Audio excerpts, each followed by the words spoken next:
Gentlemen, good afternoon, and good afternoon to all of our viewers from around the world, and welcome to Old Talk. I will be your host today, Devin with the lucky hat. With me today, we have got the man Greg B and CJ Treehag. Gentlemen, Yo, how are you? I'm good. I'm good. Actually, last night I was watching some T20 cricket in the Brian Lara Cricket Academy. Seeing Trinbago Knight Riders beat Jamaica Talawas, if it's nothing short of a typical TKR performance, has to be down to the line, has to be dramatic, has to be a kind of a flair finish in a way with them. But they successfully came out winners by 4 wickets and making up for lost time until our team plays another game of football. So that's what it Yeah, is. can't complain. I definitely been watching a bit up here too. I just watched my team win today as well. I'm still Mm. oh disappointed about yeah, the loss against Jamaica because I still think that was some BS. But anyway, like reduce overs. You never know what could have happened with the balls left over, but they did some formula thing for that. So Yeah, yeah. it Well, I is what mean, it is. But yes, my Royals are doing well. So we gonna come for them. Don't worry. good luck, good luck. CJ, everything good with you?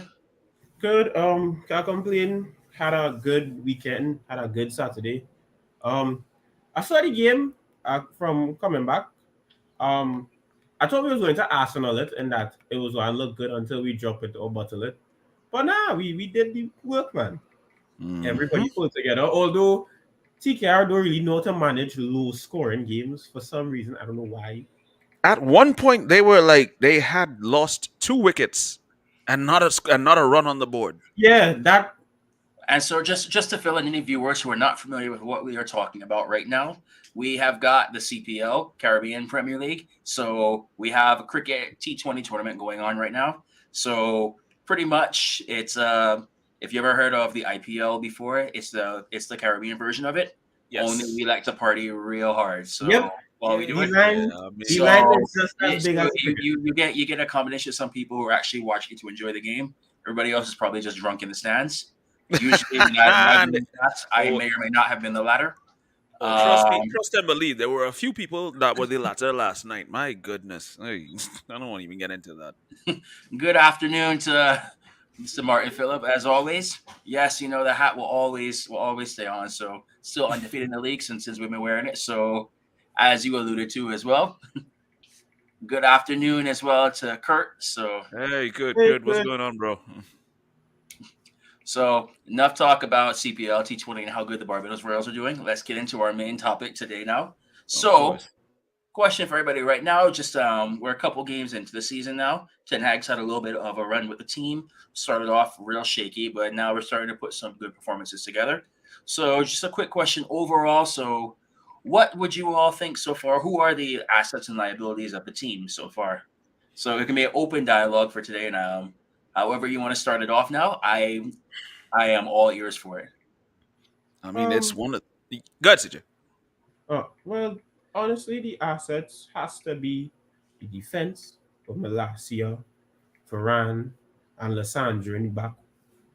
Like it feels good. And Dalo, especially, I don't think Dalo gets the credit he deserves. I Oh mean, yeah.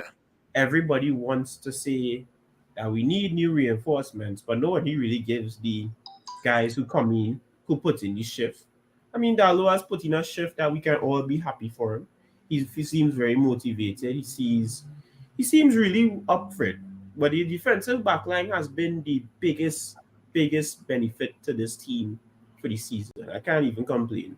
Um, you can't we can't even forget about Ericsson in midfield. Ericsson in midfield has Mm. been the thing we have needed for a long, long time. I can't complain, and I can't really stress how important he is. And I think he, if you had guys, not that's attacking isn't great, but if you had to get like Martial in form, it really would have benefited the side a bit more, man. So that's all I could say with the assets of our team. Yeah, I mean, I have to share the same sentiments. I mean, for me, the most outstandings have been mainly Lisandro Martinez, who's kind of been a wonderful partner for Rafael Varane. I mean, we knew that our issues with the defense was always going to be something that was going to come back and bite us at times. So we needed that reinforcement. Luke Shaw and Terrell Malacia kind of, well, Malasia seems to be the man ahead of everything so far because he kind of understands the way that Ten Hag wants to play, and the combination on that left side with him and Martinez has been nothing short of sensational. And the partnership there together is just a wonderful thing to see. Ericsson has been a breath of fresh air. I mean, it's kind of hard to believe that we got this man for free. It still blows my mind the kind of quality that he's been able to put in and bring to that midfield, something that has been severely lacking. I mean, it would be an opportunity for me to throw shade at a certain somebody who's no longer here with us, but I won't go down that road today. We're focused on the players that are actually in the club. Facts. But I have to say that, and I mean, I'm still. Let's face it, we haven't seen much of Anthony yet, so we want to give him the time necessary to be able to build a chemistry with the players around him. But so far, for me, the two most outstanding players in this team have been Martinez and Ericsson going forward because they have kind of rejuvenated the spine of that team in a way. Yeah. Good afternoon to Mark Lewis as well too. Always a regular on the show too. So Mhm. Kurt, first time on the show. Welcome. I hope you enjoy it. I am glad to see though that you are contributing as well in the comments, which I was gonna say as well too. Anybody watching, feel free to comment as well. So Kurt is saying for his liabilities, he's got Hmm. McGuire and Mr. Forgotten Man himself, Phil Who Jones. doesn't? Who Right doesn't now, have Maguire as a I liability would be down in their very team? surprised if anybody even remembers his squad number, which is kind of interesting. So, I mean, so the squad numbers aren't too far apart, 5-4. So it's like, Yeah. exactly. So he's saying also that the assets are going to be our new back four and Ericsson. Can't really disagree with that too. You see, the Oh, six is real. Yeah, when you we've got think Mr. about Mark Lewis also saying that the six is real. it, Indeed. I mean, when you think about what's transpired, I mean, compared to the backline that we had before Ten Hag came in, it was normally Wan-Bissaka, Maguire, Lindelof, Shaw. A lot of people were very, very, very skeptical with that backline before then. I mean, you're thinking adding Varane in it would bring some semblance of quality to it, but at the end of the day, you can only perform as well as the players around you too, because they kind of help you either excel in your performances or kind of make you a liability in your own right. And I mean, a lot of people had some question marks over Varane when he came in because of the performances that were coming in, and then injuries kind of hampered his ability to be able to seal us a permanent spot. But as we've seen preseasons come, they've grown, they've understood the system that Ten Hag wants to play, and everybody's kind of bought into what he wants. And you can see that everybody's putting their best foot forward. He requires effort, he requires energy, he requires determination and discipline.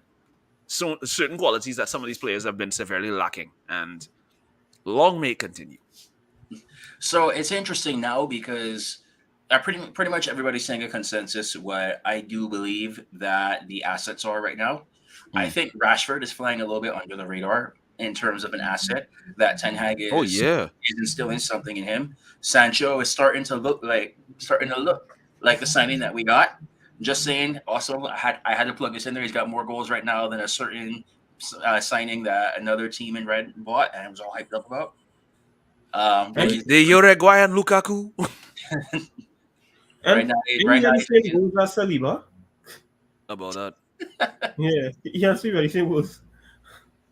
So it's also, but like one person that I've been a liability to me. It seems unfortunate because he's such a nice guy. I mean, I met him last time. I met him again last time when I was there last month. Luke Shaw doesn't seem Mm. like right now like he has a way to come back into the side right now because Malasia is just absolutely flying. Um, who knows? Maybe this international break coming up will do some favors for him because he seems to play well with England, just like Maguire too. Um, Maguire right now, Listen, I mean, I can be harsh on Maguire at times, but in his defense, while he doesn't have the best of records starting this season, when you look at some of the performances that he's put in, they haven't been bad, but they haven't been great either.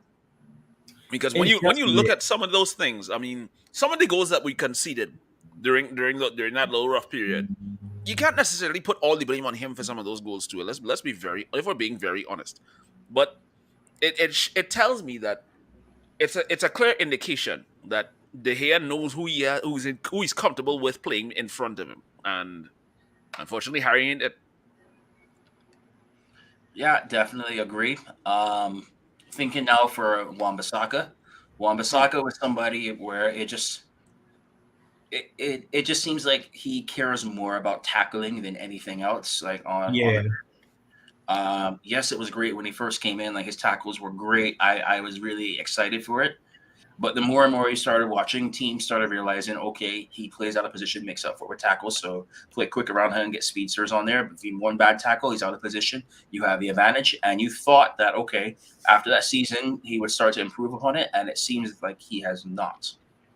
So unfortunately, right now, I think I would have to say I would probably list him towards liability right now. God forbid something happens to Delo or Delo needs rest. Hmm. We're in trouble. I'm Somebody good. else right now, I don't know if it's right for me to say this yet because he only just got there. Casemiro has not looked like the Real Madrid Casemiro as of yet. I think he still needs to adjust to the Premier League, but he does not look anything like Yeah, what I was expecting to get. So for now, if I had to pick right now, I'd have to say yes, liability. But obviously, he yeah, just got there, so it's a tough call. yeah. Yeah. I would say it's a bit too early to judge him because I mean he's probably played like one full game, like actually like started an actual match. So I mean, I don't know. I would kind of find it hard pressed to judge him off of a couple of players, of a couple of like bench performances. Which when he's come off the bench, he hasn't looked bad. But another player that we also have to kind of give some credit for buying into Ten Hag system is one Scott McTominay. Because let's be very honest, a lot of people said that the minute Casemiro came in, it's like, yeah, yeah, right, that's it, yeah, McTominay gone. But since the Liverpool game and even in the Arsenal game, you've seen quite in very good performances, very consistent performances from Scott, and that has to be given a lot more credit than people actually realize. So while So they think he may not be the answer going forward, given what he's doing, I have to give him the plaudits for what he's done so far. And yeah, I definitely agree. The one thing though is I do believe Casemiro is going to get his chance very soon though yeah, of course, I think McTominay right now is one yellow card away from a being suspension, yeah. suspended for a game. So I think if he gets one more card across the next 6 games, that he has to sit the next game. Hmm. So more than if I were a betting man, I would bet for McTominay to get a yellow card in our next match. Hmm. And so, actually, I might need to go on one of my betting apps and play that because that might be a sure thing. Yeah, let's face it. That might be too much of a sure bet. You might not make much money off of it. Yeah. yeah. So And if I know you might be a bit of a gambling man. Let's face it. Bet the odds are higher if he comes out without a yellow card. For me, for me, I feel Casemiro will end up being great because give him credit. He didn't really train with the players, so he doesn't have that much chemistry. Well, So it's there gonna you take go. a while. So I feel like when he gets into that full gear and McTominay maintains that full gear, because let's be real, he will rotate between the two of them. It's gonna be Exactly. a blessing for the team because I find it weird everybody wants to replace McTominay just so once Casemiro gets fully fit, not knowing that it's a team game. We have Mm. tournaments to play. We have the Carabao Cup. We have the FA Cup. It's a big season. Anybody can get football right now. this is a good comment to read here from Kurt as well. We have two youths to look out for in the future at right wing back. So that's Ethan Laird and Mark Jurado. And on the left, we also have Alvaro Fernandez as left wing back for competition. Um, Yeah, I don't really disagree with that. I think Alvaro Fernandez he's at Preston North End right now, right? Yes, he He went is. Yeah, out he's on Yeah, loan. on yeah. Yes. loan, I think. So that definitely will be good. It'll definitely be some good experience for him to get some playing minutes. We can figure out how good he truly is. I do still think it's going to take an absolute miracle for Wan Bissaka to get into this side.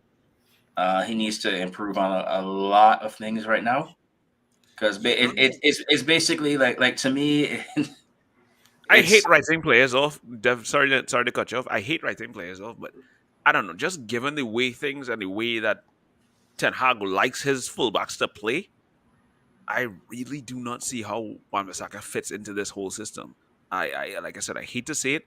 He has to have a very drastic change in his game altogether for me to even have a shout of even being looked at for this first team. But as it stands right now, Dallo is pretty much safe.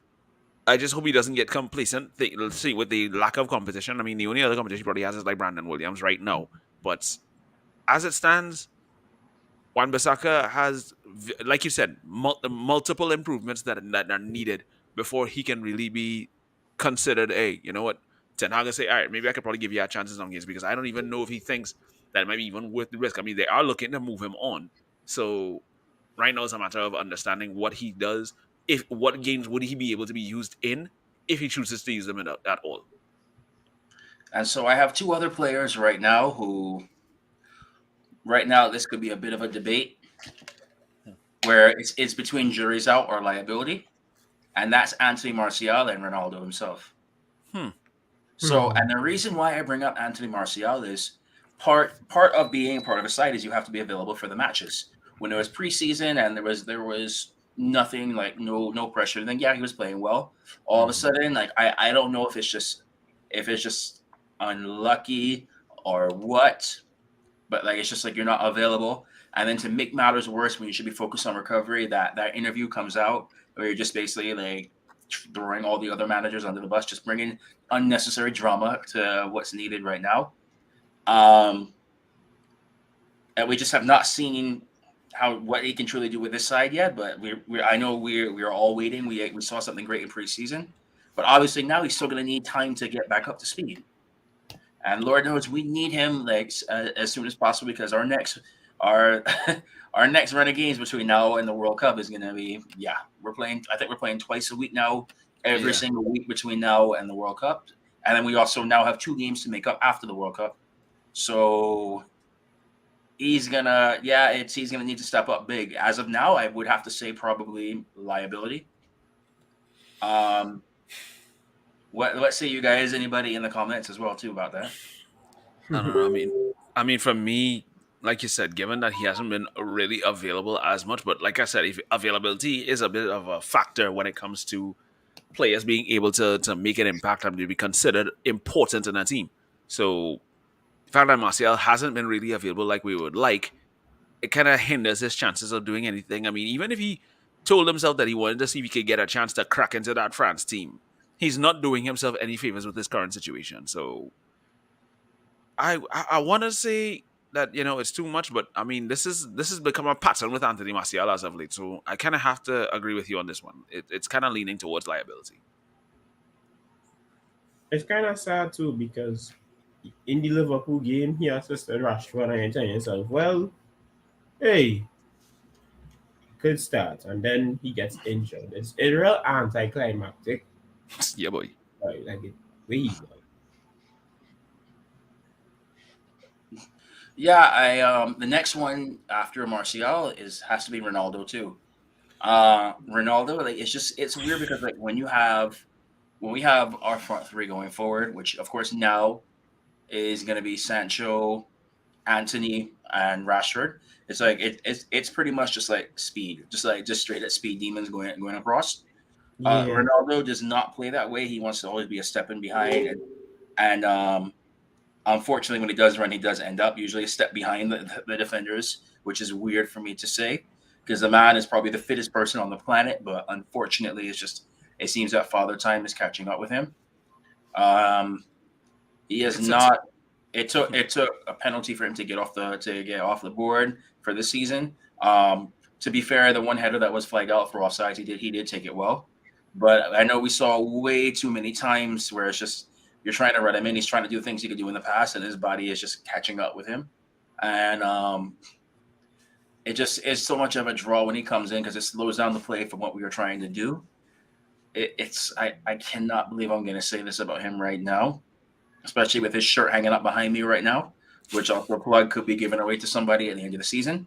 Um, yeah, I see Greg eyeing that real hard too. nah, Um, nah. I'm good. I'm good.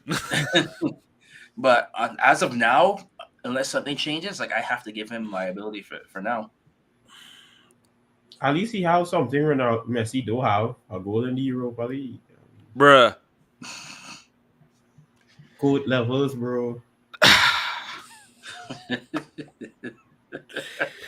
It is hard to make this a serious discussion now. We doing nonsense like this, but I mean, Dev, we had this discussion last week. You'll remember that it's painful to think about someone like Cristiano Ronaldo and to see such a decline in a player's performances like this. Granted, people will say, "Oh, it's still early. He could probably catch his form later," but it's like knowing the kind of ground running. He's the kind of player that he likes to make sure that he makes his mark almost every game. The fact that he's gone almost like what 6, 7 games without scoring until that penalty against Sheriff. It is way, way, way below the standards of what Cristiano Ronaldo would expect of him and what Manchester United fans would expect of him. So I understand that people love Cristiano Ronaldo. We want to see him perform. I mean, just last season he scored over 20 something goals for us. It's kind of a serious drawback now, but where you look at it from the perspective of how Ten Hag wants to play, he may not necessarily fit the system. Doesn't mean that he's a bad player. It's just that he just doesn't work for what Ten Hag. He may not necessarily work for what Ten Hag wants. So I have to kind of agree, given the circumstances, given the direction that the team wants to go in. Keeping Cristiano Ronaldo in that first team is gonna be like trying to fit a square peg in a round hole. It's not gonna work long term. And we also have to take into consideration, like you said, his age. He's 37. Players are starting to catch him. No, most times, Cristiano Ronaldo have a burst of speed and he just blew past people. We saw the struggles in the Real Sociedad game. We saw some instances in the Arsenal game. We saw instances in the Liverpool game. So it's like this is a man that is kind of battling himself. The mind is willing, the heart is willing, but the flesh is weak. This is at the end of the day, Cristiano Ronaldo, for all of his great traits, for all of his greatness, for all of his records, he will go down as one of the greatest footballers, if not the greatest footballer of all time. But inevitably, he is human.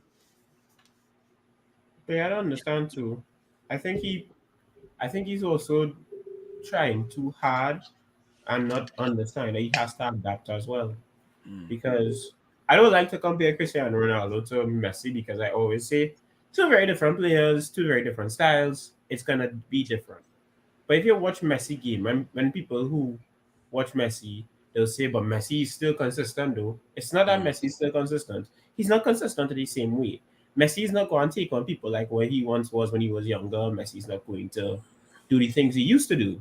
Messi has become a creator, a facilitator. If he has to score a goal, he'll score a goal. But he's right. not going to be going about his football the same way. If you look at Wayne Rooney, Wayne Rooney, he didn't do the same things he used to do coming on his later tenure at United, but he adapted. He played more of a facilitator and a creator. And the thing with Ronaldo type is that it's not that they can't be a creator, it's just that Ronaldo's game is not creation. Oh, and it's amazing that he has more than 100 and something assists, and that's not his game, which is more impressive. But his type in that the goal scorer he is, the positional man, the great scorer, it's gone down because he's getting older. And that affects those types more than the facilitator. At least the facilitator could still pick passes, could still pick connect and play. Ronaldo can't connect play. And although people who say, well, Ronaldo has connected play in the past, last season he was connecting play and people losing it, I get that. But you're in a system where everybody is constantly connecting with each other, though. That's it. You can watch it. And he's not connecting. So, in a sense, his style will suffer because of it. So I don't think Ronaldo is falling off. I just think the system is not there for him. He doesn't have what requires for the system, in a Mm. sense. If he keeps up trying to play how he wants to play. So that's all it is. So I do have one other player that we have to ask about. Well, actually, I have two players. Isn't it? First one will be Fred. Mm. Of course, Pastor Fred. How are we saying for Fred right now? Asset or liability for Fred? Fred has his moments where he fits into how Ten Hag wants to play, and then there's just moments where he's not there. It's very 50-50 with Fred. So Yeah. I'm I'm kind of indecisive with it. I'm leaning towards him still being somewhat of an asset because he still brings energy, especially when when you need someone to be able to hassle players, when you need someone to be able to kind of be able to press. It's what that's what a Fred's strong suits. He may not be the greatest on the ball, but you have to be very afraid when you have it because he will be lurking behind you. He's a pest, and I think that quality goes a long way because he will work very hard to make sure that he gets the ball back for the team. So he's still, to me, he's still leading on the asset side, but going forward at times he's not the most creative of passers, so he can be a bit of a liability. CJ. Yeah. For me, Fred, I feel it's very All very right, you all right indecisive. there, Greg? Yeah, boy. Don't worry, the But cup was empty. It's cool. It's cool. I'm gonna get a refill just now anyway. all right. Um, it's like with Fred, I feel there's the indecisiveness could put him on the liability because you kind of want some kind of consistency from him, and you want him to be more, you want him to do more. But at the same time, you can't say he's a liability because it's not like Fred has cost us games in the 4 game winning streak. He hasn't really cost us games. He's just been there doing his part, and I think that is it. So I think it's just a meh at this point because he's just there. He's not the worst. He's not the greatest. He's just there. He's just making numbers, and sometimes you just want somebody to be there to rotate and as such. And I think that's Fred right now so far. He does give the energy though. I can't complain. Yeah, so for me, I definitely will be for now. I think that with Fred, it's there's times where the jury is out, Mm, times where I say it's a liability, but I would still put him as an asset right now for the stuff he does off the ball. mm, Where like obviously when he gets the ball, sometimes he'll misplay a pass, something along those lines. I do believe that when he's constantly disrupting things, like just being a pest, it helps out the team. It disrupts their attack. It allows us to regroup, do what we can. So for that one, Yet I another think reason. I will probably have to still stick him as an asset. And the next one, I'm going to exit myself from solo layout because I think this one could potentially be a little bit of a debate. David De Gea. Hmm. With mm, David De Gea, yeah, this. I mean, let's face it. I don't want to be that guy that just says that nah, David De Gea ain't it anymore. But there are certain aspects of his game where you can see that he's still behind on a lot of things. His distribution from all the box still leaves a lot to be desired because there have been some. Mark, I am not drunk. All right, let's behave. You all again on like nothing never supposed to all your hand before there. Huh? Wait, boy. Wait, boy. One low incident. That's the first time this has ever happened to me on Old Talk. So it's like, come on, man. Anyway, finishing my point. David De Gea has been a great shot stopper for Manchester United. He's been a great servant for Manchester United because I mean the man's been here for over a decade. So we know what he's capable of. We know the moments that he's produced over the years, the goal, the game saving saves that he has made, the countless saves that he's made to keep clean sheets to keep us in games. There are a lot of games that we could have lost yeah, boy. because if it wasn't for De Gea pulling off some miraculous shots, some shot stopping saves. I mean, you remember the free kick against Chelsea where he stopped Juan Mata from Oh, scoring on yeah, him. boy.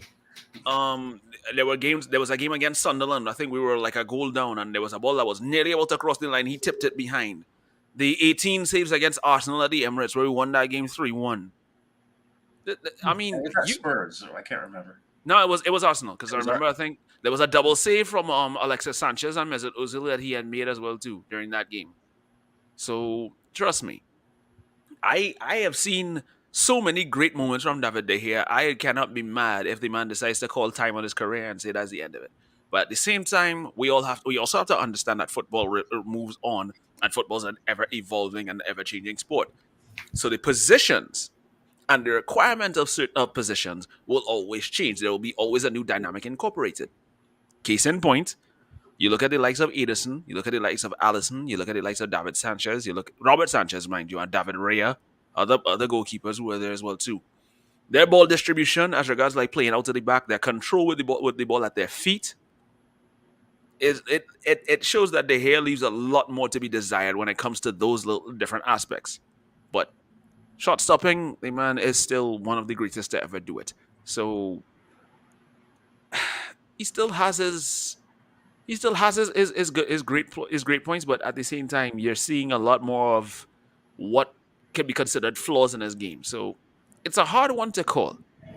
So I don't know. It's really 50-50 with it for me. Yeah, for me, for now, I still think that he is an asset.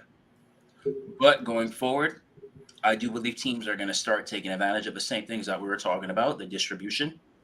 Um, so Hmm. that in the future could be a problem. But I mean, aside from the Brentford game where he had those two really bad mistakes, I think he's been very solid for us. It's also I think that now it just seems that Ten Hag is still just making do with what he has. I do think that he is going to eventually look for a ball playing goalkeeper. But yeah, because you notice now that we don't play out the back. It's every like just to relieve any pressure now. It's don't take the chance. Just hoof it upfield and let them do something. So I do see that eventually changing. For now, I still have to put him as an asset though. For Fair, me, I did fair. I did want to come back to this comment from Kurt that I saw earlier because I do think that this could be an interesting topic as well too. So I know we don't talk about a certain player, but when Ted Hag gets to work with him, it'll be like a brand new signing. It said, "Let's hope he learns to pass with teammates." But if reports are true, Mason Greenwood to the world. Hmm. Now, just a premises for anybody watching right now. We are not saying we are still going with innocent until guilty. If he is found to be guilty, he deserves to never put on a shirt again. He should be rotting in a prison cell. With yep. that Fair being point. said, if he's not guilty, no charges are dropped. If he comes back in the side, like with his head down, focuses hard, trains well, I am pretty sure that he will be welcomed back in. That is not a slight to any previous victims of sexual assault, harassment, anything like that. If it actually did happen to you, I hope that the bureau perpetrators are caught and severely punished to the fullest extent of the law. With all of that being said, yes, Greenwood could definitely be a very valuable asset to the side if he is not guilty. I 100% agree with that. And Correct. also too, if he really does keep his head down, and if he really does not do anything else, because in the sense of it, yeah, you want if he is innocent, yes, you do want him to come back. But at the same time, we have to very much be prepared in that if he doesn't even want to come back, or if it's a bit too soon for him, because Hmm. in this situation we don't know, it's uncertain. You don't know what can happen, you don't know what you're sure going to happen. But And, yes, and in and then some and then of fields, course we also kind of have to consider that there still will be a bit of a backlash because I mean a lot of people are yeah, very staunch about the way that they feel about the situation. Even the fact that he's just remotely accused of something like this yeah. can tend to rub people the wrong way, and a lot of people are probably like calling for him never to be mentioned again. A lot of people are calling for him to just be released from the team altogether. It's like we don't want to seem like we're taking sides because at the end of the day, that's not our place. We want the truth to come out. We want everything that has happened to be able to be understood and have some clarity on the situation before we say anything or make any assumptions or anything of that light. Be that as it may, Mason Greenwood, the football player, should he be able to come back and return to this team, I believe he will be quite an asset for Eric Ten Hag going forward into the future. But at the same time, we just have to look at it from there, and we have to focus on the players that are currently available to us. Mm-hmm. Definitely agree with that. Yep. I We didn't highlight this as much before. Hmm. If he learns to pick his head up and pass and look at for teammates in better positions, oh my God, he's going to be lethal if Very true. if if he comes back. If that's another Also, player So that I mean we're missing one other player that a lot of people would probably forget to want to mention though. Are you going to touch on him? go ahead. I'm one of the people that's gonna. It's ironic that's mentioning this. Donny van de Beek. oh yeah. Um, I think with Donny, from what I've heard, they say him and the coach are in a good place. It's just that with him getting injured, it's really tough to put him in somewhere. So Yeah. I think again, it's just time and I'm bad luck hurts Donny, because I think if he was free, I think if he was healthy, he would have Mm, gotten a run. He would have at least gotten some kind of run in the Europa League. He would have gotten a true. run in a game. So it really is licks in itself. But to be honest, I kind of if I wouldn't be surprised if Donny wants to leave, but at the same time, from updates and from stories I've heard, he's very much normal at Manchester United. Which is always a good thing. I mean, for me, the way I see Donny van de Beek, he's kind of like a jack of all trades, a master of none. In that regard, is like he's capable of doing so much with the team, but it's just like, where does he fit? Well, I mean, we've had players like that in the past. Yeah. So you could go back to Phil Neville was one. Hmm. Um, More recently, John O'Shea. Hmm. I mean, you still hear his chants still sung around Old Trafford to this day. So I mean, let's face it. I mean, he went down in history for not making Luis Figo. So, and then that who can forget the chip at Highbury against Arsenal when we beat them four Yeah, two? That boy. I watched me. I laughed so hard when I saw that ball go fly in the back of the line. Like John O'Shea did that. I was it's like, interesting. John O'Shea did that. Yes, and it's interesting. This comment, Donny would do well under Ten Hag. Yes, we know he I would. mean, he So, has. I mean, let's if anybody remembers him during his time at Ajax, I mean, that's where he thrived. Donny van de Beek was pretty much an orchestrator in the midfield with Frankie De Jong and others with around them. So the team has that impetus to be able to play beautiful football together. It's just a matter of him getting the opportunity to do so. Yeah. And I don't know. I'm of the belief that a midfield pairing of him and Christian Eriksen would be. Raul had to had to comment on it. Yeah, at um United. Yeah. Raul, hey, somebody needs to tell Raul to behave. Anyhow, but yeah, I mean, at the end of the day, I'm all for giving him opportunities to prove his part. And when he does come back from injury, I believe Eric Ten Hag does have him in his plans because, like CJ has said, he's comfortable, he's in a good place. There's assurances there for him, so I don't think there's much to worry about. He still could be considered an asset in that regard because there's so much that we've seen in the past that Donny has offered during games. I mean, we look at the game against Leipzig, we look at the game against Newcastle. Those were all instances where Donny showed what he's capable of. I mean, even the last game of the season before at Wolves, Yeah, we boy. saw, yeah, he was orchestrating that midfield throughout that day. So it tells me that Donny van de Beek is an intelligent player and is someone that will more than suit what Ten Hag wants to do with this team. All right. So changing topics now. I know we hear drinking in the bar, so I just had a topic that came up into my head, which is something I'm very curious about. Blame it on the spirits. Who do you think will benefit most from this mini break due to the unfortunate passing of the Queen? Which player are players you think will benefit the most from it right now?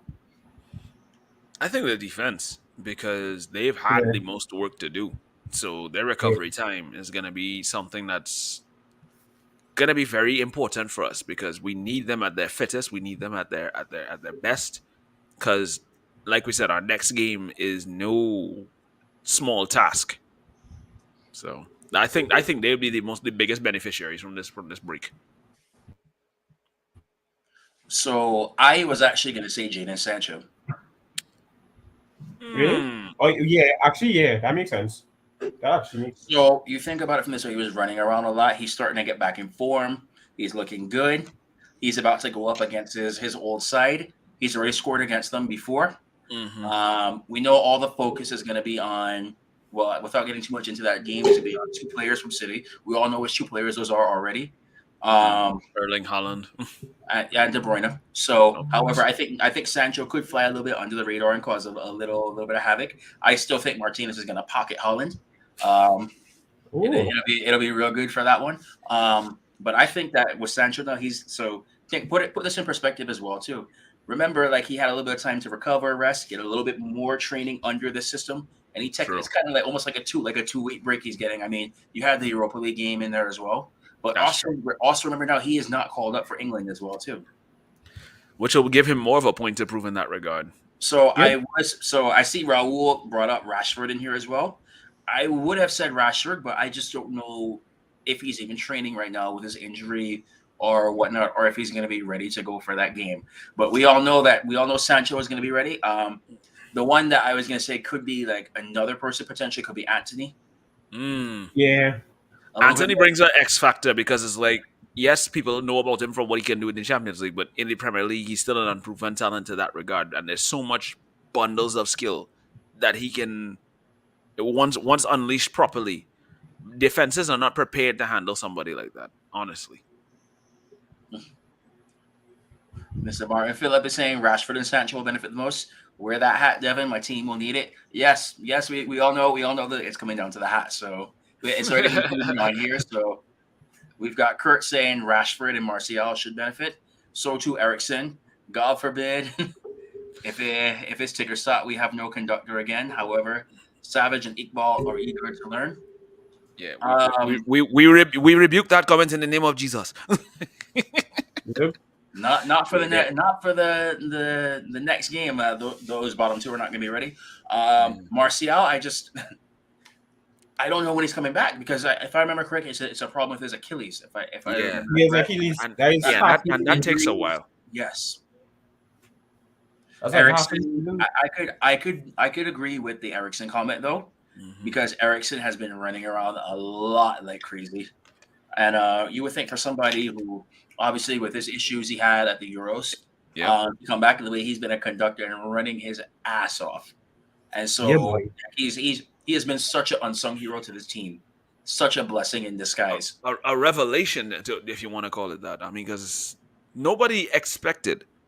No, if you had told me before this season had started that Christian Eriksen was gonna have the impact and have the ability to conduct the midfield the way he has, I would have been like, I don't know. But clearly, the man is showing his class. Definitely. Do you? And so, just as another question right now, do you think being called up to the England side will help out Shaw and Maguire going forward? And Yes back to and United? no.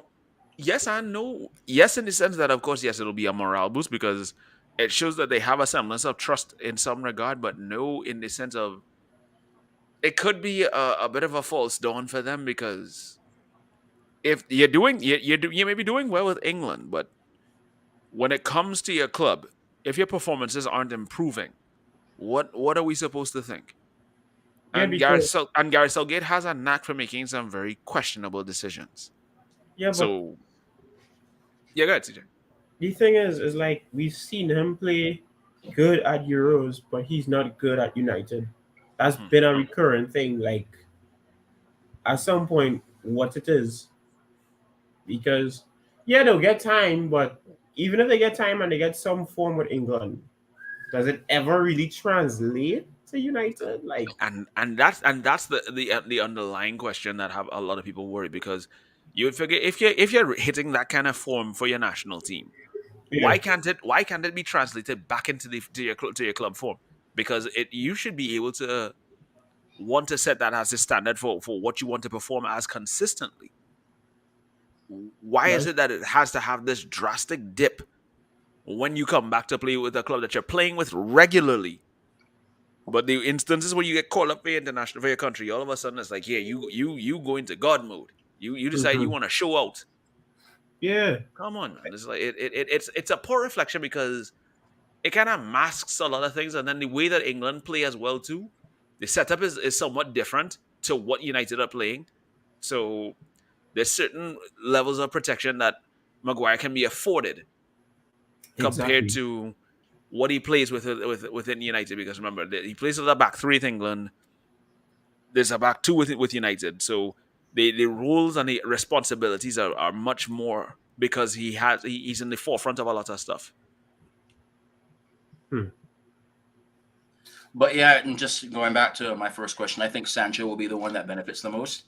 I think that this is also like I think the England snub, and I'm calling it a snub because I think that he should have been in that spot with Jared Bowen.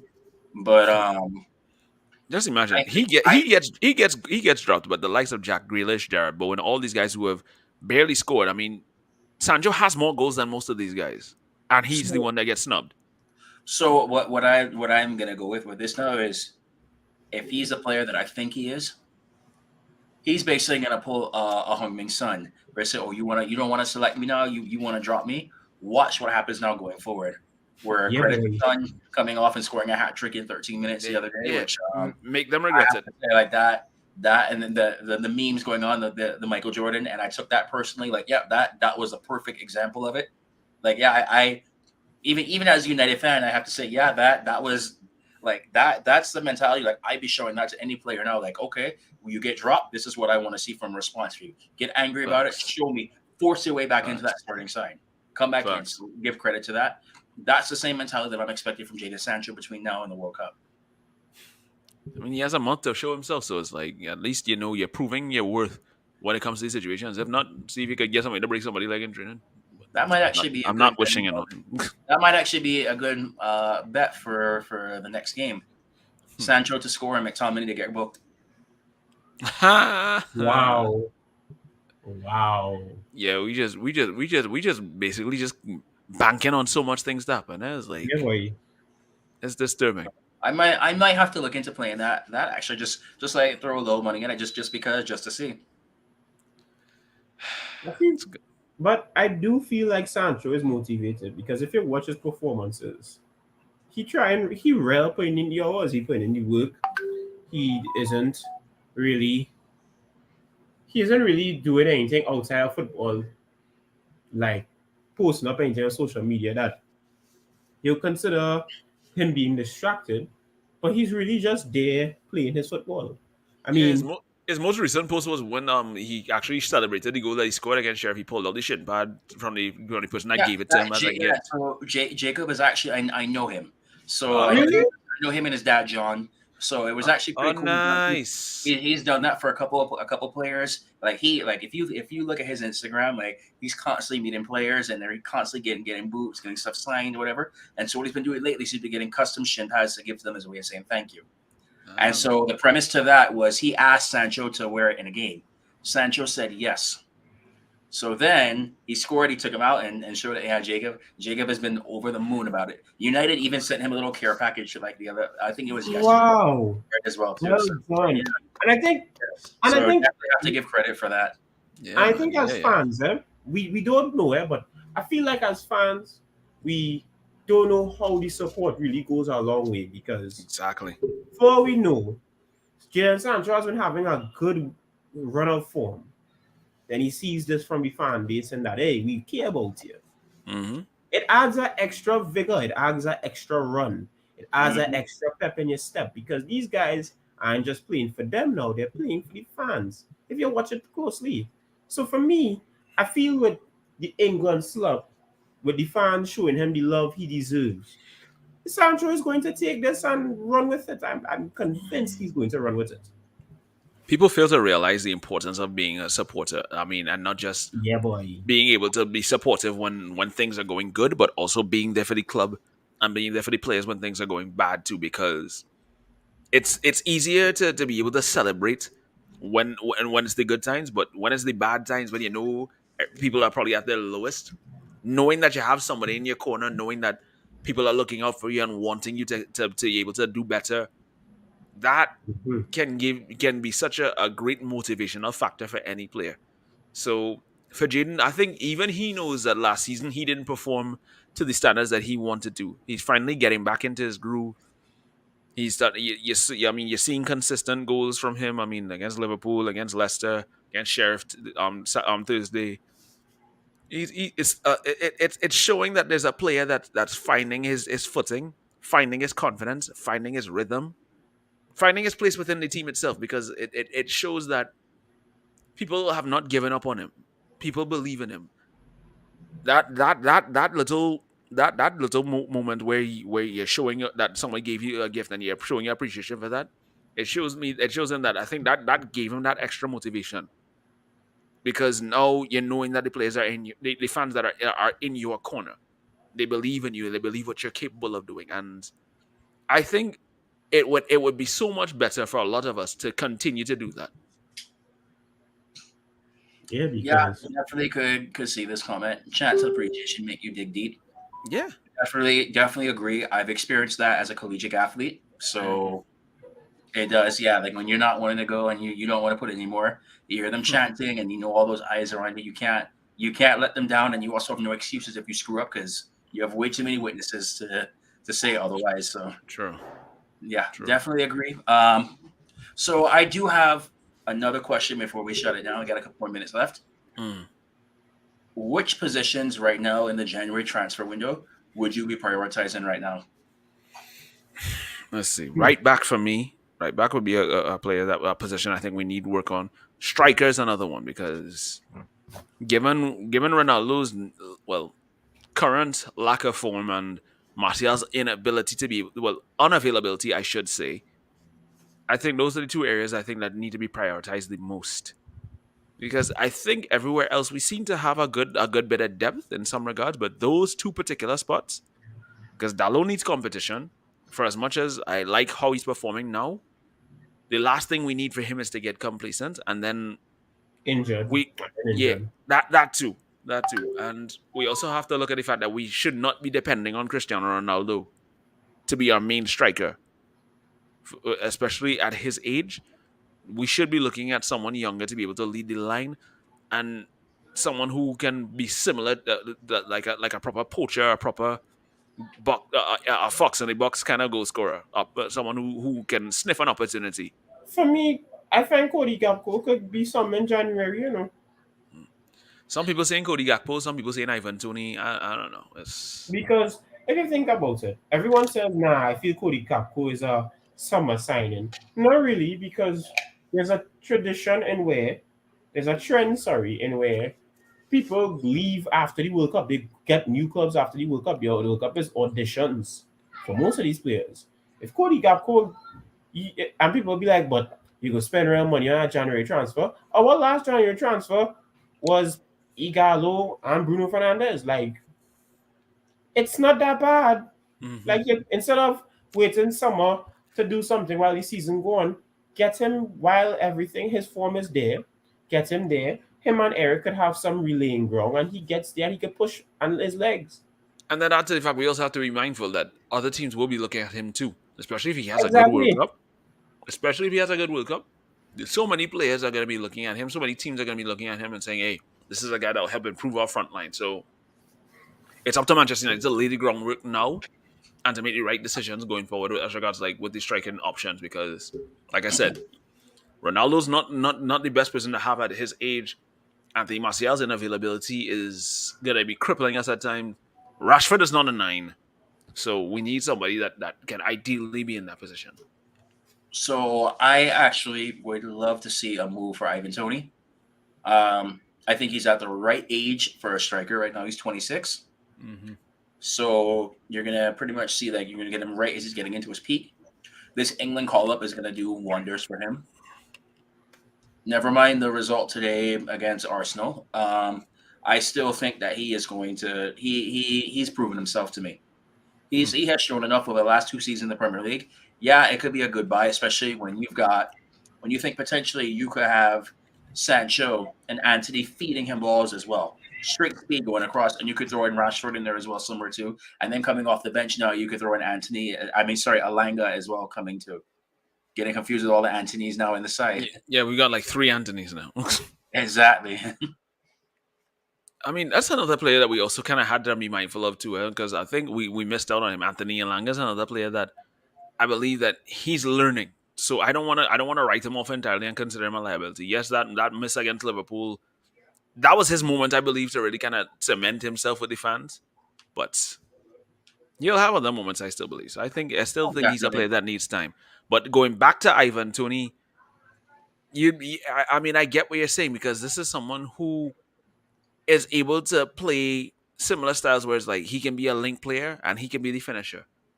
You need someone with that bit of versatility in your front line to be able to help out the team because it gives you a bit more fluidity. And I understand why Gakpo is someone that people would eye to because this is someone who's accustomed. He's able to play off the wings.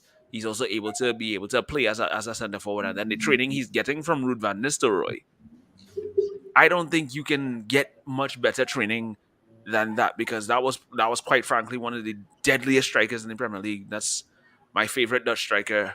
I mean, I still had him man shoot, so I mean, I'm Exactly. going to be biased here. I'm going to be biased there of it. But I mean, I love the guy. I love a lot of United players. I mean, he's still up there as one of my favorite strikers of all time. But given that he's being able to get that level of tutelage, can only do him so much wonders. So first of all, I want to shout out to Courtney. Welcome, coming and joining in late. I want to read out this comment, and then I just have one comment to say about it afterwards. Mm. So Courtney's saying not sold on Tony. Good player, but is he a world class striker? Performing for Brentford and performing for Manchester is two different things. So I could say I could see it from that standpoint, but my response is look at Christian Eriksen. Hmm. Hmm.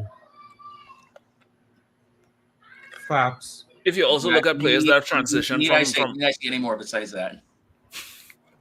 when you also think about players that have transitioned from mid-table teams and have probably excelled in top teams.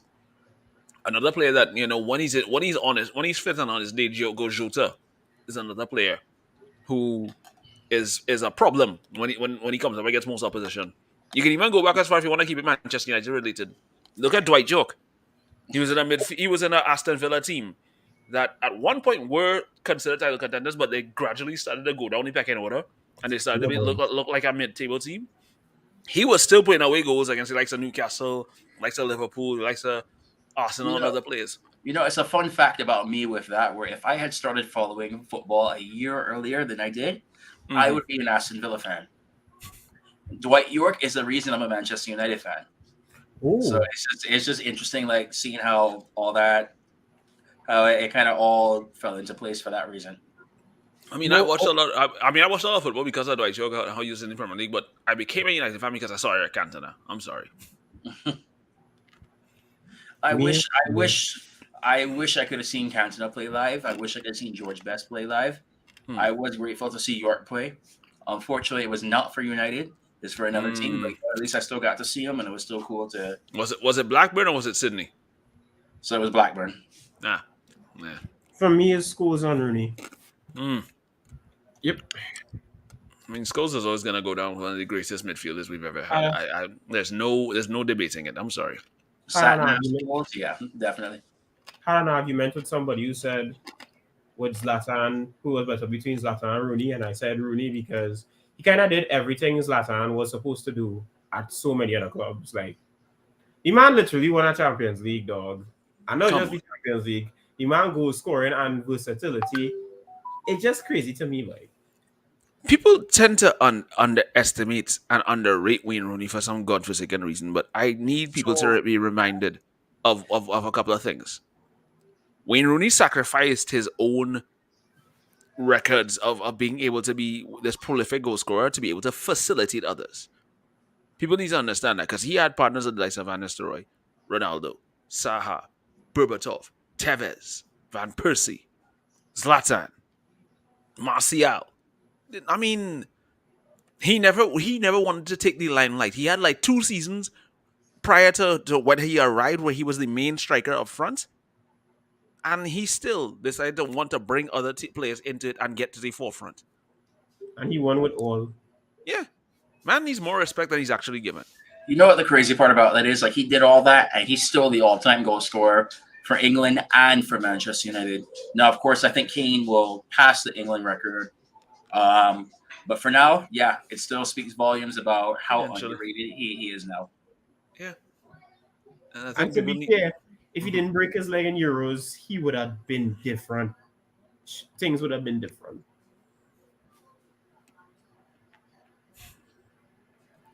Definitely can't disagree. But now it's thinking about this right back. Now I've been sitting here and I'm trying to figure out who would be someone that could be available come the January window, or do you just stick with what we have now and pray for Dallo to stay injury free, and Hmm. then you can assess as one of the comments mentioned earlier with Laird and who's the other fellow now? Shoots. Williams. Um, And we linked to Santiago Arias too. Mm-hmm. What's going on with that? Mark Jurado. Mark Jurado. That was the other guy. Oh, okay, okay. Okay. Yeah. I mean, there have been other names outside of Arias that we have been linked with as well too, because There was talk of Thomas Meunier from Dortmund at one point. I mean, we were even looking to go crazy and try to get Akraf Hakimi from PSG. Whoa, Yeah, but whoa, hold on. I do not see that happening. I'm sorry. I Yeah, really, no, I I definitely think just go in if you even if you get like one solid signing in the January window, I think you got to prioritize a striker right now, just a agreed. backup. So, Mhm. well, guys, it's definitely been a fun time here. Definitely enjoyed being in the bar with you guys. So, cheers to that. My wine almost finished. I had to pour extra for this one. It's been an absolute pleasure, guys. And always, I cannot forget. Sorry, almost forgot. Do not forget, we need to get to 10,000 subscribers on YouTube by the end of the season. And if we do that, I give away this. This right here, a signed, framed, authenticated Cristiano Ronaldo shirt. It's So, already set, ready to go. You just take it, hang and it on how the wall. and Devin, remind them how they can be qualified to win this shirt, please. All you have to do is be a YouTube subscriber. Yes, like, So, share like, the videos, like, comment on the videos as subscribe, well too. Yeah. share everything as well. Comment, keep the channel growing as well. This will be our way of saying thank you as well. Give away something like this. We have done giveaways before in the past. We got a couple Yes. other things coming up in the near future as well too. Stick around. I know Mark was in the comments before. He could attest to us giving away shirts before. So And he's be eyeing ready. that one behind you too, so don't be surprised if he tries. Well, It's don't been an get greedy. Let somebody else win, damn it. absolute it's been an absolute pleasure to be here with you all, having some drinks right now, enjoying a nice Sunday. Go.